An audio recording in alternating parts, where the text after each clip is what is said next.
When I first met Will,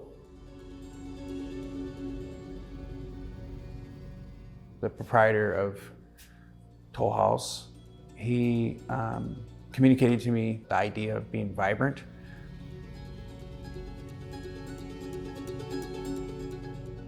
Right off the bat, I had this idea of, black and white imagery representing the past, and then this vibrant, colorful future.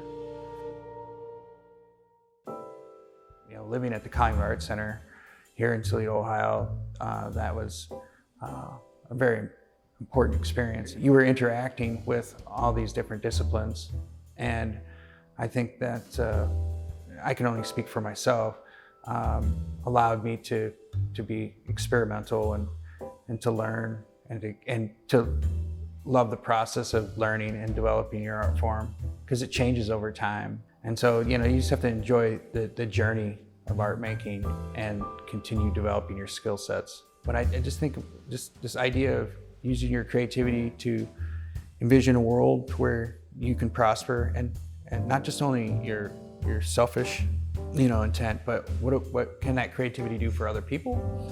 I hope that the piece accomplishes that, in the sense that it allows, it's open-ended to other people versus just my creativity. As an artist, I can only speak for myself, that I view art as an entrepreneurial endeavor, and I'm always hustling every day, in a good way to dream up new ideas and where I want to go in the future. So hopefully this place where this mural's at can be that for other people. Like with any good piece of jazz music, kind of like play whatever they're doing and improvise, and also be able to play along with other people. That's the big thing too. It's to collaborate. You can't always take the lead. You got to switch out, and everybody's got to get a chance or to have that opportunity. When I first started, it was probably Jackson Pollock and Basquiat, Andy Warhol, Stuart Davis, Romare Bearden.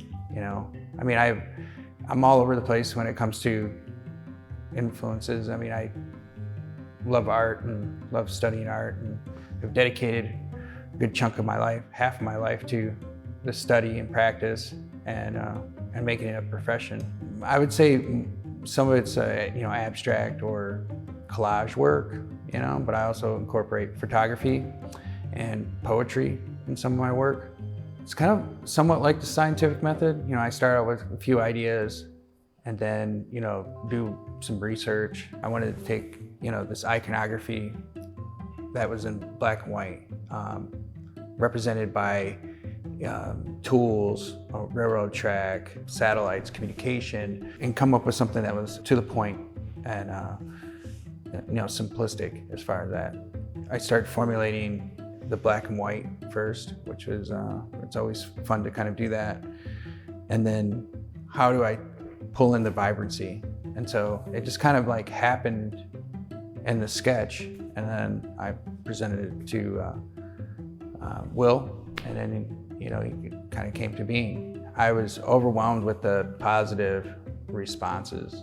It was very heartwarming that you can be a part of making something and an idea that translates to people. That doesn't happen all the time. It can be difficult or a challenge to do something simple, but still having complex components. And that's been one of the things that I've been trying to do in my art, is to hone in on just the elements that are needed. Because a lot of my work beforehand was this huge explosion. And so this was a amalgamation of kind of like synthesizing some of these ideas to add to, some basic elements. The great thing with visual art is, it can speak for itself. I am a writer, but I think I can communicate better in the visual medium. That's why I became a visual artist. So, thank you.